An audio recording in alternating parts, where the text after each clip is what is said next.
seen so many things that happen in our communities, and like I said, it started at a young age. I've always had this drive that I want to give back, you know, and so, and I'm currently in education, you know, so seeing young people, seeing just people in general Right. who, you know, they have a need was a driven factor for me. Right. Because in order to be able to be someone who has a passion and a drive for community, you got to first care about people. And you can't be a person that's selfish. It can't be because you're not looking for anything in return. Right, right. You're not looking to be noticed. Yes. Right. And so I was like that as a child. My mom, Juanita Houston Gray, that's my mother, my anchor. I love my mother because she taught me values and morals when it comes to giving back. So as an adult, being in education, not only that, working in various areas of medical, just seeing different things. People have different needs, and how do we meet them? So Right. I was always put in a position that God anchored me where I could be a blessing to somebody. Right. Not looking for it. So that's what my passion. The need was there, but my heart was there. So you got to have your heart there Right. in order to be able to meet the need Of those who are in need. Yeah. Absolutely. That's great, that especially that it started at such a young age and it's come to, you know, as an adult, and now you're being a role model for your kids. Yeah. How many kids do you have? Oh, I have two handsome, beautiful sons, Reginald Sherman Jr. and Darian Bashar Sherman. And So they must be really proud of Mom, seeing the work that you do Yes. For the community and for those who don't come looking for help. yeah. Being that that's just who you are. Yeah. That's just who you are. So what does breaking free really mean to you, but beyond just a name? A lot of times,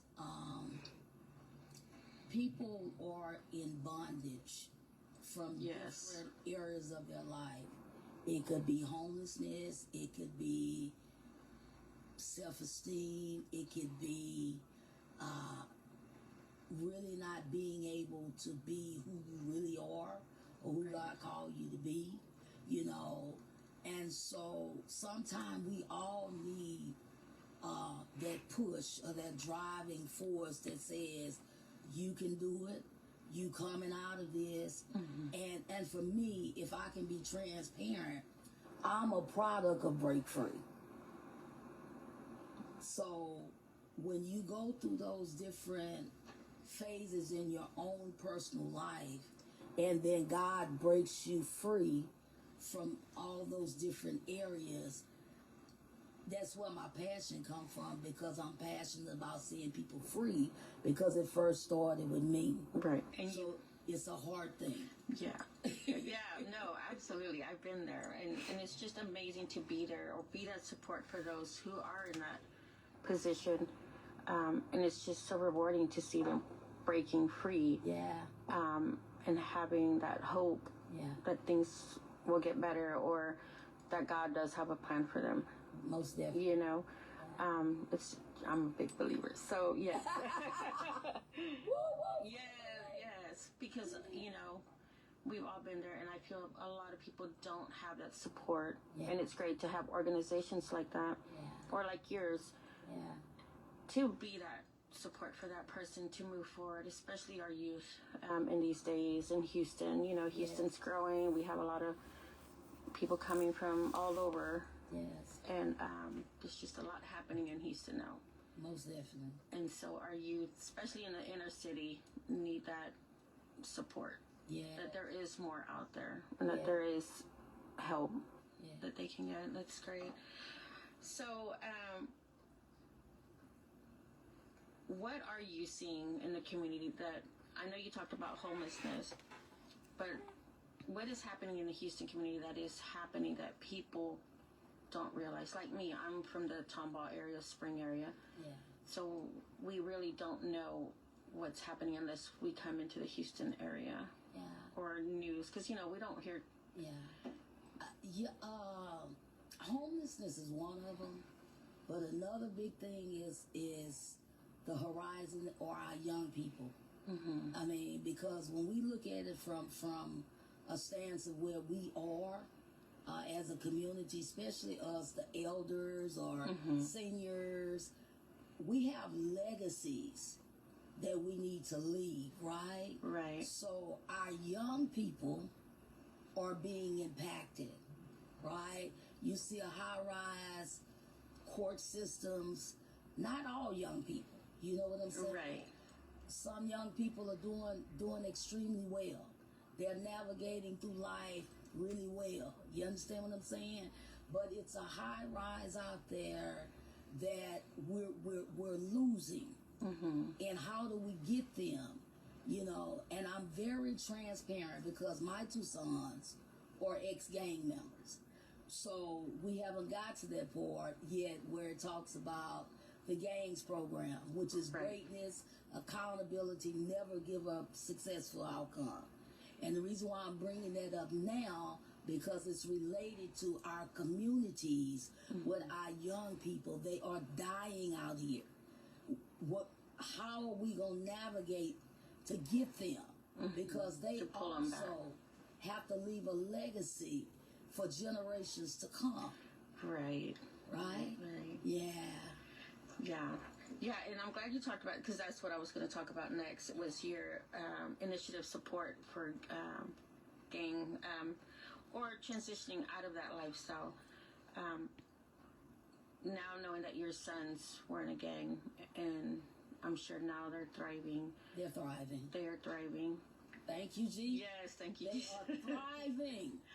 So, how powerful is that work that you see, or that work is very, very powerful, because when you do studies of gangs, they reach them at the age of 10 and 12 years of age, girls as well, right? Girls and boys, and they want to be accepted. So we may be, you know, as parents, you know, good parents or whatever, you know, they gonna blame us anyway if something wrong. I get it, okay? Right. They can come from a 2-parent home. We can give them the best. And influence and pressure that's out there is getting our young people, right? And it's taking them away from who they really are, because they're losing their identity based on a lot of peer pressure and wanting to be accepted. And sometimes they can be in the house with us and they feel lonely, right? Because we not doing some of the things what they call hipped, you understand, with the younger generations and things like that. So how do we go about reaching them? Mentorship, right? Things like that. I remember I transitioned from that period with my own son. I used to go to the court with other mothers in the court, praying for them and being there and sitting there with them, not knowing that later on in life that would be me. So God was preparing you. He was already prepared. Right, right. You know what I'm saying? And so what I seen then, and even in my own life, those parents need support. So not only pulling the young people with mentorship, where is the support in our community when it comes to the parents? To the parents. They want to pull their hair out, right? You don't have a manual on that. Right, right. And they don't know. Nobody knows how to navigate through the But system. a good support system. Right. That's community. A good support system. Even for the parents. Right. Do you know how many times I wanted to say, whew, I really need some help over here with this. Yeah. Because I don't understand it. We working parents. You understand what I'm saying? Right. They fault the parents, but it's not all the time. It's the peer pressure and what they see. We're not with them 24/7. And now with social media, and all Social the- media, suicide, peer pressure, all of that. So, what's the impact? What are we doing as a community? So it's not just, I'm not just speaking for me right, as a community leader, Break Free. I'm talking about all the leaders out here in the community. It takes a whole village to get our village, our community, our homeless Absolutely. people, our children. You understand? It takes a whole village, which is our community leaders. That's the village. right. Yeah. Yeah. No, yes, you're absolutely right. Because I think nowadays people are just so self-focused Yeah. on their own, Yeah. and they don't realize that they may have friends. I'm a friend that reaches out. If I see something and I've been through it, Yeah. you know, I give them those resources that I learned along the way. Yeah. So maybe it may not help them, but it may help them. But there's so many people who are so self-focused that it's just about them and their own little family, and Yeah. they don't realize that they could help. I mean, nobody knows how to be a parent. I mean, I'm still learning. They're 20 and 21. Oh yeah. I hope I'm doing the right thing, but you know, there's no book to tell us how to be a parent, or especially when those types of, if you have to go to the court. The court system is a tricky. Woo! Yes. So, Yes. and that would be great to have some type of support for those parents who don't know or who may not be educated, and you know, unfortunately, it's tough for mamas and dads too, but mainly the mamas. Yes, the moms. I remember sitting in the courtroom. Oh my Lord, oh Jesus, you know. Yeah. But we don't just, want to reach just the mentorship for our youth, because it's a package deal. Right. Where's the support for the parents? So with the gangs program, it's just not pulling the youth back in or trying to prevent them from going that way. It's also Pulling in the families. it's family oriented, to put the family in there. Give them those Support, resources. give them some hope. Right. Give Yeah. them some hope. We need, like I say, the village is the community. To every leader, and I know some amazing leaders that are out there in the community. I know this is the interview of Break Free, Right. but it wouldn't be no Break Free Release Ministries International if we wasn't co-laboring with other great leaders out here in Coming the community, together. going out here, Tackling it. tackling it together. And that's what it's all about. Right. Right. One organization can't do it. No. It takes a joint effort. Yeah. And I'm so happy that there's platforms like this, not just this show, but others, Yes. to give people a voice, so that way people are aware that there are organizations Yes. or who may want to join in that Yes. help. Yes. So, is there one story that has really touched your heart, that you has reminded you of why you do this? You don't have to give names. It's just I'm a educator. It's two things that keeps me going. I remember incidents. I was with another pastor leader of mine out in the community, Fifth Ward, and we were feeding, but we were also meeting the needs, not just give them a prayer, okay, Right. pray for you and God bless. No, just meet the needs, clothing, and all of that. And I remember right across the street, it was this gas station, and it would be people over there with the guns and the this, and they had a lot going on. And so we were out there and ministering. And I remember, and I told them to cut the camera off. This was never on camera. This was years ago. people were coming from over there, from across the street, putting their guns down, Wow. putting their drugs down, surrendering their lives to Christ. It was never videotaped, because when they started coming immediately, I said, camera off.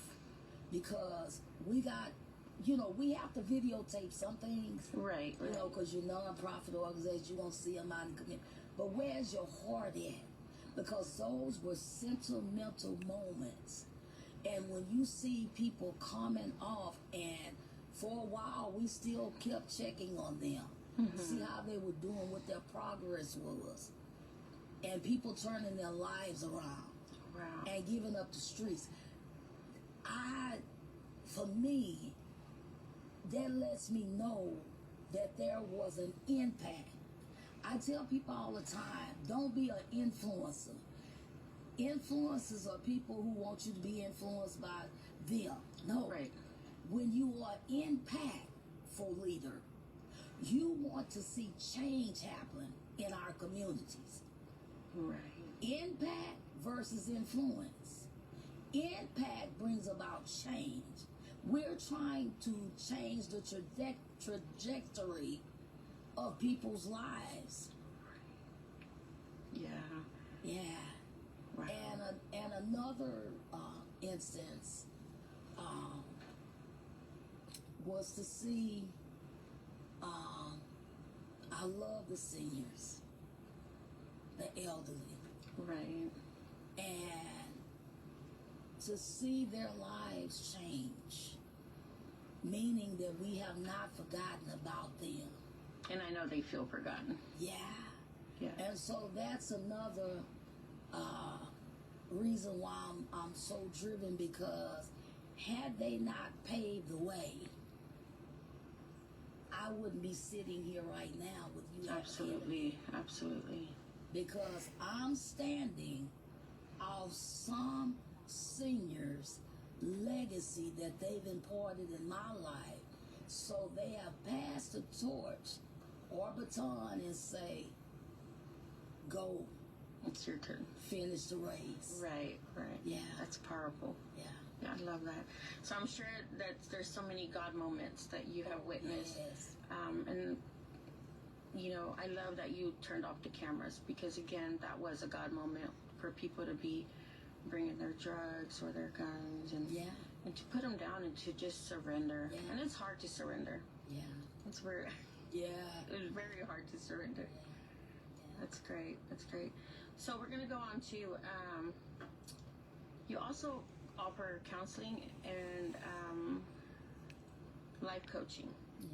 Why is healing both mentally and spiritually so important? Healing mentally,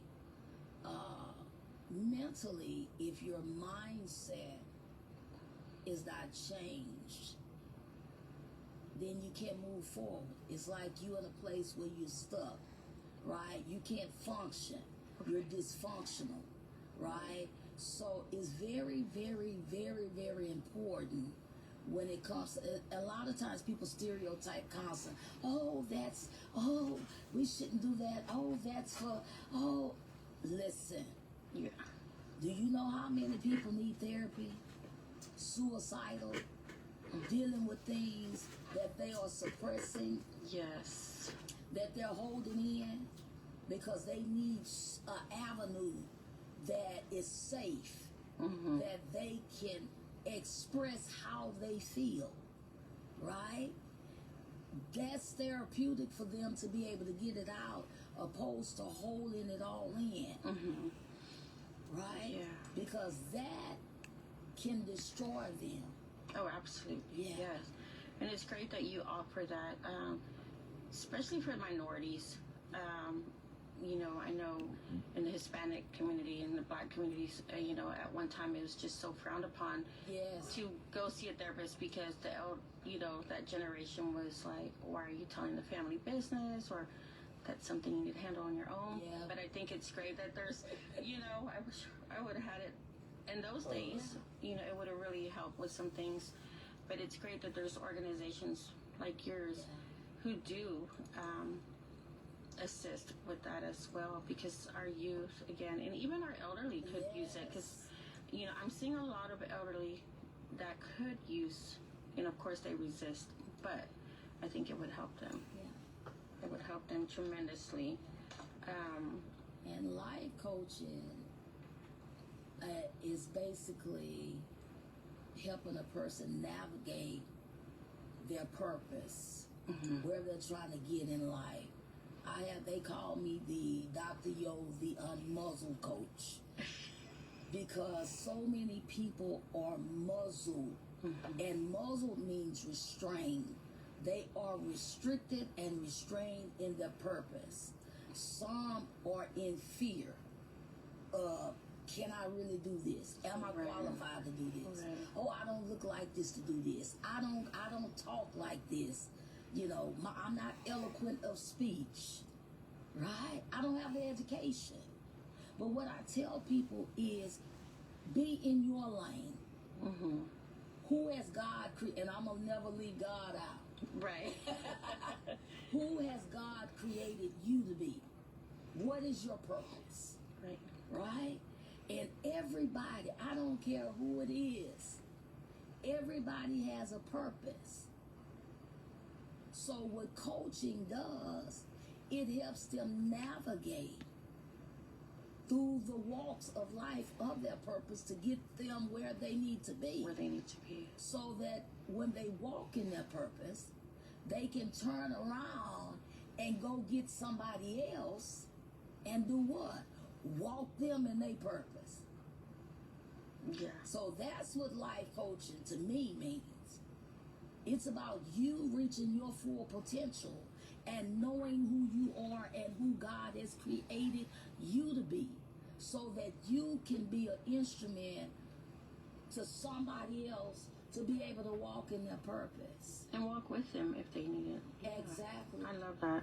Exactly. Yeah, I think fear holds so many people back. Yeah. I know it did me at one time, or even knowing what your purpose in life is, until, of course, you're like, oh, okay, God, now I'm going to listen to you. Right. So that's great.